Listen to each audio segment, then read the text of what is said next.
আমাদের গল্প চ্যানেলে আপনাকে স্বাগতম। শুরু করছি লেফটেন্যান্ট মেহরাজ মির্জা গল্পের ৫১তম পর্বে। কলমে নুসাইবারা নুরি। মেহেরাজের কথায় শ্রেয়সী লজ্জায় পেয়ে যায়। লজ্জায় মেহেরাজের বুকে মুখ গুজে দেয়। বেশ কিছুক্ষণ শ্রেয়সীকে বুকে জড়িয়ে রাখার পর মেহেরাজ শান্ত কণ্ঠে বলে, এত ঝুট ঝামেলার পরেও আল্লাহ আমাদের এক করেছে। আল্লাহর কাছে অনেক অনেক কৃতজ্ঞ আমি। চলো ২ রাকাত নফল নামাজ পড়ে আল্লাহর শুকরিয়া আদায় করে নতুন জীবনে পদার্পণ করি।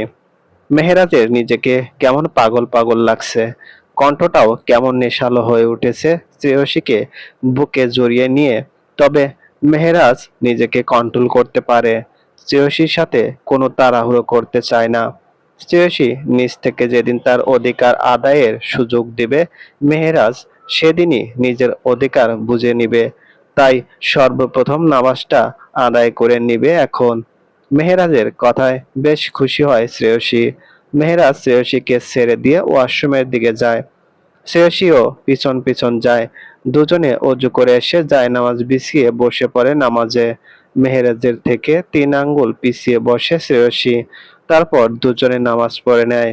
নামাজ শেষ হলে মেহেরাজ শ্রেয়সীর হাত দুটো নিজের হাতের মাঝে নিয়ে মোনাজাত ধরে। নিজেদের ভবিষ্যৎ জীবনের সুখ শান্তি আর একত্রে থাকার দোয়া করে মোনাজাত শেষ করে। সবশেষে মেহেরাজ জায়নামাজে বসে শ্রেয়সীর কপালের মাঝে একটা চুমু দিয়ে বলে, আপনি আমার স্ত্রী, আর স্ত্রীর সাথে আপনি কথাটা ভালো শোনায় না মিসেস। তাই আজ থেকে কি আমি আপনাকে তুমি করে বলতে পারি যদি আপনি অনুমতি দিতেন। মেহেরাজের মিষ্টি আবদারে শ্রেয়সী বেশ লজ্জা পেয়ে যায়। মেহেরাজও হাসে শ্রেয়সীর লজ্জামাখা মুখ দেখে। তারপর আবার বলে, কি হলো, দিবেন আমার ব্যক্তিগত হৃদয়হরণী। শ্রেয়সী লজ্জা পায় আবারও। জানালার পর্দার ফাঁক দিয়ে এক মুঠো চাঁদের আলো এসে পড়েছে জায়নামাজের উপর। সে এই আলো দুজনের মুখ স্পষ্ট দৃশ্যমান। পূর্ণিমার চাঁদ উঠেছে আকাশে। মেহেরাজ মুগ্ধ হয়ে থাকে শ্রেয়সীর দিকে তাকিয়ে। মেহেরাজের মিষ্টি আবদারে শ্রেয়সী না বলতে পারে না। মাথা নাড়িয়ে সম্মতি জানায়। মেহেরাজ টুপ করে আবারও চুমু খায় শ্রেয়সীর কপালে খুশি হয়ে। জায়নামাজ উঠিয়ে বিছানায় এসে বসে শ্রেয়সীকে নিয়ে। বিছানায় বসার পর মেহেরাজ নতুন করে শ্রেয়সীর মাথার ঘোমটা তুলে তাকায় শ্রেয়সীর দিকে। সাথে সাথে বুকের বাঁ পাশে মেহেরাজের চিনচিনে ব্যথা করে ওঠে। ইস, কি সুখময় যন্ত্রণা। মেহেরাজ পকেট থেকে একটা গোল্ডের বক্স বের করে। তারপর সেটা খুলে একটা স্বর্ণের ব্রেসলেট বের করে শ্রেয়সীর বাম হাতে পরিয়ে দিয়ে বলে, এটা তোমার বাসরাতের উপহার আমার পক্ষ থেকে। আগলে রেখো সারা জীবন। শ্রেয়সী তাকায় হাতের দিকে। তারা আর চাঁদের কয়েকটা ডিজাইন করা ঝুমকো আছে। চেনের ব্রেসলেট বেশ দেখতে লাগছে। শ্রেয়সীর ভাবনার মাঝে মেহেরাজ পাশে রাখা মোবাইলের বক্সটা শ্রেয়সীর সামনে এনে বলে, জানি না আমার হৃদয়হরণীর পছন্দ হবে কিনা। আরো আগেই দিতে চেয়েছিলাম, পরে ভাবলাম বাসর রাতেই দিব। মেহেরাজের কাণ্ডে বেশ লজ্জা লাগছে শ্রেয়সীর, তবে বেশ ভালো লাগছে। আগে শুনেছে বাসর রাতে স্ত্রীরা স্বামীর থেকে উপহার পায়, আর আজ নিজে পেয়ে বেশ আনন্দিত। মেহেরাজ হাত বাড়িয়ে মোবাইলটা শ্রেয়সীর হাতে দিয়ে ঠোঁট টিপে হেসে বলল, তোমার জন্য আরো দুটো জিনিস আছে, বলো তো কি হতে পারে। শ্রেয়সী মাথা উঁচু করে তাকায় মেহেরাজের দিকে, তারপর শান্ত গলায় বলে, জানি না, গেস করো। আপনি বলেন। বললে কি দিবা। মেহেরাজের কথায় শ্রেয়সী লজ্জা পায়, চোখ নামিয়ে নেয় মেহেরাজের বক্ষদেশ হতে। প্রতিটা কথার নেগেটিভ মানে এসে ধরা পড়ছে শ্রেয়সীর মনে। সাথে লজ্জাটাও বেড়ে দ্বিগুণ হচ্ছে। মেহেরাজ শ্রেয়সীর লজ্জা পেতে দেখে উঠে যায় বিছানা থেকে। শ্রেয়সী বুঝে ওঠার আগেই বিশাল এক অনেক রকমের চকলেট ভর্তি বক্স এনে রাখে শ্রেয়সীর সামনে। রাতে খাবার কিনে আনার সময় এগুলো কিনে এনে ঘরে রেখে দিয়েছিল মেহেরাজ। প্রায় ১০০ রকমের ভিন্ন ভিন্ন ফ্লেভারের চকলেট আছে এই বক্সে। শ্রেয়সী দেখে অবাকের চরম সীমায় পৌঁছে যায়। আপনা আপনি গাল হয়ে যায় ওর। শ্রেয়সী অবাক হয়ে বলে, এতগুলো চকলেট কার জন্য? আমার হৃদয় হরণীর জন্য। সে ছাড়া তো আর কাউকে দেখতে পাচ্ছি না এখন। মেহেরাজের কথায় শ্রেয়সী লজ্জা পায়, তারপর অবাক হয়ে বলে, তাই বলে এতগুলো? তুমি চাইলে পুরো দোকানটা এনে দিতে পারি। এটা তো সামান্য বউ। শ্রেয়সী একটা চকলেট হাতে নেয়। মেহেরাজ সেটা নিয়ে শ্রেয়সীর গালে দেয় এক কামড়, তারপর শ্রেয়সী যেখান থেকে খেয়েছে সেখান থেকে এক কামড় নিজেও নেয়।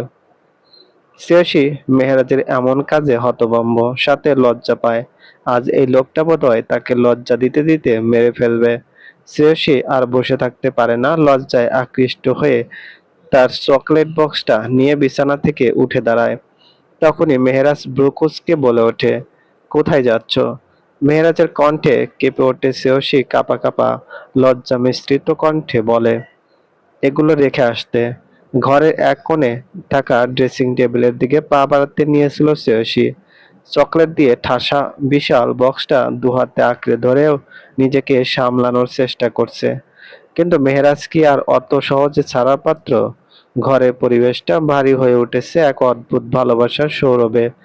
সিল্কের হালকা গোলাপি পর্দার ফাঁক গলে আসা চাঁদের স্নিগ্ধ আলোটা শ্রেয়সীর লাল বেনারসি শাড়ির আঁচলে পড়ে এক মায়াবী ঝিলিক তুলছে।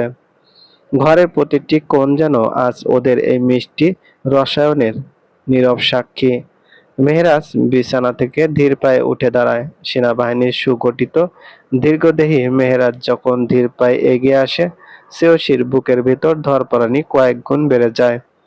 মেহেরাজ পিছু ধাওয়া করে একদম শ্রেয়সীর পিঠের কাছাকাছি এসে দাঁড়ায়।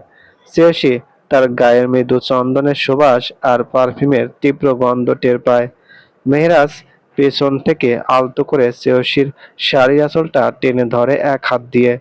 অন্য হাত দিয়ে শ্রেয়সীর হাত থেকে চকলেট বক্সটা সরিয়ে নিয়ে পাশের ড্রেসিং টেবিলের উপর রেখে দেয়। শ্রেয়সী স্থির হয়ে দাঁড়িয়ে থাকে। নড়াচড়া করার মতো ক্ষমতা যেন হারিয়ে ফেলেছে সে। তার ফর্সা ঘাড়ের কাছে মেহেরাজের তপ্ত নিঃশ্বাস এসে আছড়ে পড়ছে। মেহেরাজ তার দুহাত শ্রেয়সীর কোমরের দুপাশে রেখে ওকে নিজের বুকের সাথে শক্ত করে জড়িয়ে ধরে। শ্রেয়সী চোখ দুটো শক্ত করে বুজে ফেলে। মেহেরাজ শ্রেয়সীর কানের লতিতে ঠোঁট ছোঁয়ায়। এক অনুভূতির শিহরণ খুলে যায় শ্রেয়সীর পুরো শরীরে। মেহেরাজ ফিসফিস করে বলে, এত ছটফট করছো কেন হৃদয় হরণী? আমি কি এতই ভয়ঙ্কর, নাকি আমার এই ছোঁয়াগুলো সহ্য করতে কষ্ট হচ্ছে তোমার? শ্রেয়সী কোনো উত্তর দিতে পারে না, শুধু তার গলার ভেতরে স্বরটা আটকে যায়। মেহেরাজ শ্রেয়সীকে ঘোর ঘুঘুর মতো ঘুরিয়ে নিজের মুখোমুখি করে দাঁড় করায়। শ্রেয়সীর কাজল কালো চোখ দুটো লজ্জা আর একরাশ অনুভূতির ভারে ধপাস করে নেমে যায় মেহেরাজের বুকের কাছে। মেহেরাজের পরনে থাকা ধবধবে সাদা পাঞ্জাবির প্রথম দুটো বোতাম খোলা, সেখান থেকে তার চওড়া বুকের কিছুটা অংশ উন্মুক্ত। শ্রেয়সী চোখ সরানোর জায়গা না পেয়ে যেন দিশেহারা হয়ে পড়ে। মেহেরাজ এক হাত শ্রেয়সীর চিবুকে রেখে আলতো করে মুখটা উপরে তোলে। শ্রেয়সীর ঠোঁট দুটো থরথর করে কাঁপছে। মেহেরাজের নেশাক্ত গম্ভীর ঠোঁট চোখ যেন এক অচেনা সমুদ্রে নিমজ্জিত করে দিচ্ছে ওকে। মেহেরাজ বাঁকা হেসে বলে, তুমি এভাবে তাকালে আমার কিন্তু সব ভদ্রতার সীমা ভেঙে যাবে শ্রেয়সী।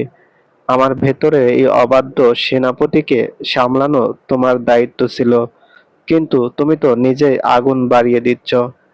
শ্রেয়সী মেহেরাজের পাঞ্জাবিটা শক্ত করে মুঠো করে ধরে থমথমে গলায় বলে, আপনি এমন করছেন কেন? চকলেটগুলো ড্রেসিং টেবিলে রেখে দিচ্ছিলাম তো, আপনি হুট করে এভাবে? মেহেরাজ শ্রেয়সীর কথা শেষ হতে দেয় না। তার লম্বা বুড়ো আঙ্গুল দিয়ে শ্রেয়সীর গোলাপি ঠোঁটে জমে থাকা চকলেটের এক সামান্য দাগ মুছে নেয়। তারপর সেই আঙ্গুলটা নিজের ঠোঁটে নিয়ে এক অদ্ভুত মাদকতায় চুষে নেয়।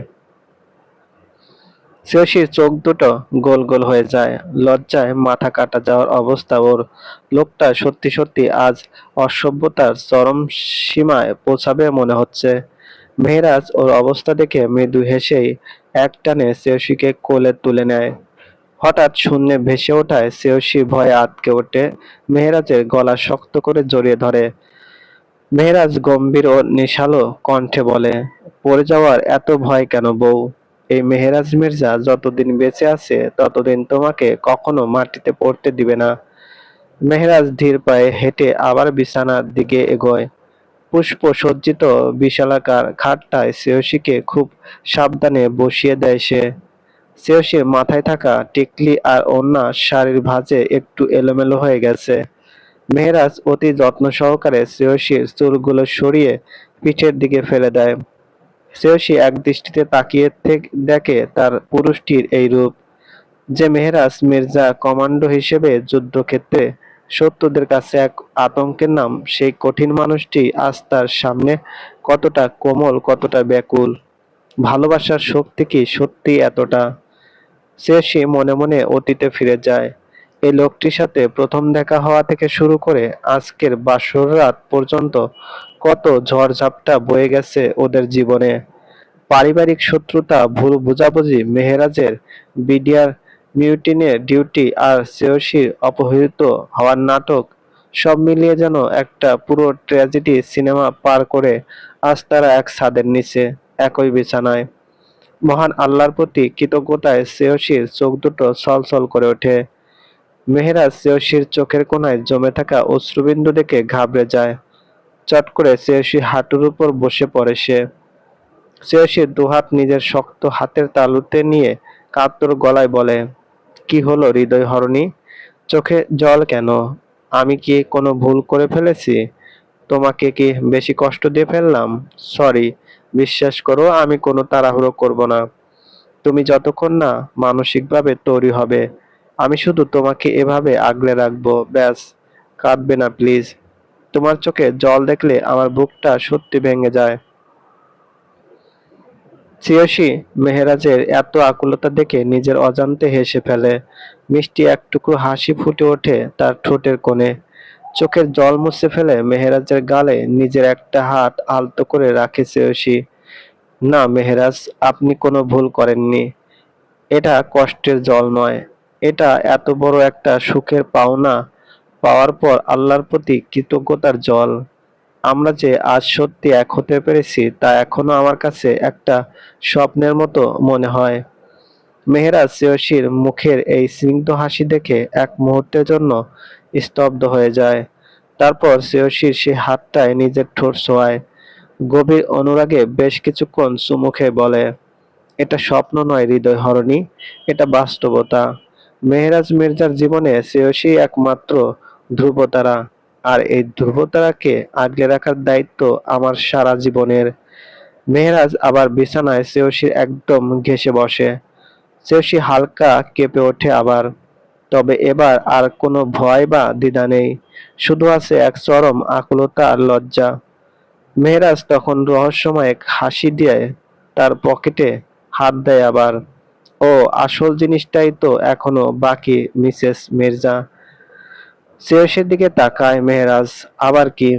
শ্রেয়সী কথাটা বলতেই মেহেরাজ শ্রেয়সীর হাত টেনে বিছানায় বসিয়ে নেশালো কণ্ঠে ফিসফিসিয়ে বলে, তুমি বোরিং হচ্ছ বউ। না। শ্রেয়সীর উত্তরে হাসে মেহেরাজ, তারপর ঠোঁট কামড়ে মাতাল করা কণ্ঠে বলে, তোমার একটা জিনিস বহুদিন ধরে আমার কাছে, যার শক্তিতেই আজ আমরা একসাথে। কারণ সেই জিনিসটার কারণেই তোমার সাথে আমার প্রথম দেখা। মেহেরাজের কথায় শ্রেয়সীর ভ্রু কুঁচকে যায়। কোন জিনিস বুঝতে না পেরে শান্ত কণ্ঠে বলে, কোন জিনিস? বলতে পারি, তবে বিনিময়ে কি দিবে? কি দেওয়ার আছে? যেহেতু আমি এতদিন তোমার জিনিস আগলে রাখলাম, তাহলে বিনিময়ে তুমি আমার জিনিস আগলে রাখবে। যদি রাখো তাহলে দেখাবো, নয়তো না। শ্রেয়সীর মনে কৌতূহল সৃষ্টি করে মেহেরাজ হাসে। শ্রেয়সী কৌতূহল নিয়ে বলে, আগে দেখান কি? আগে কথা দিতে হবে বিনিময়ে আমার জিনিসও তোমার কাছে রাখবে। রাখবো। এবার বলেন কি জিনিস? শ্রেয়সীর কথায় ঠোঁট টিপে হাসে মেহেরাজ। পকেট থেকে মুঠো করে শ্রেয়সীর সেই হারিয়ে যাওয়া পায়েলটা বের করে আনে। তারপর শ্রেয়সীর চোখের দিকে তাকিয়ে শ্রেয়সীর দিকে এগিয়ে যায়। শ্রেয়সী একটা শুকনো ঢোক গিলে ভিজতে যায়, তবে পারে না। খাটের স্ট্যান্ডের সাথে পিঠ ঠেকে যায়। সাথে সাথে শ্রেয়সী চোখ বুজে নেয়। মেহেরাজ শ্রেয়সী একদম কাছে এসে শ্রেয়সী হাতের মাঝে নূপুরটা দিয়ে কানের কাছে ফিসফিস করে বলে, তোমার জিনিস এতদিন আগলে রাখলাম হৃদয় হরণী। এবার আমার ডিএনএ নিয়ে আমার বাচ্চাগুলোকে আগলে রেখো নিজের কাছে।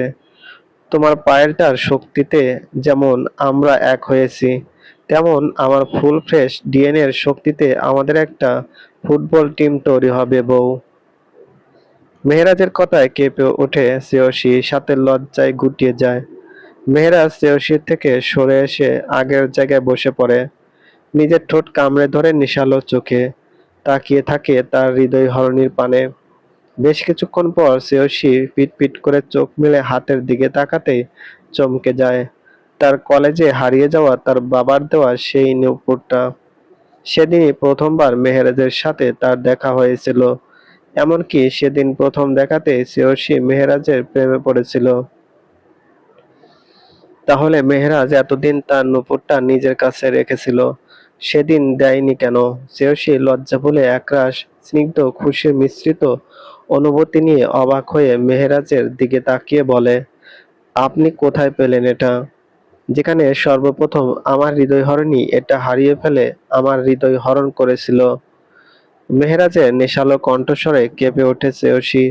তারপর অবাক হয়ে আবারও বলে, তাহলে দেননি কেন এতদিন? এতদিন দিলে কি আর ডিএনএ দেওয়ার সেটিংস করার জন্য রাজি করাতে পারতাম আজ? মেহেরাজের কথায় শ্রেয়সী কান দিয়ে লজ্জায় ধোঁয়া উঠতে শুরু করলো। মনের মাঝে লজ্জার প্রজাপতি উঠতে শুরু করেছে ইতিমধ্যে।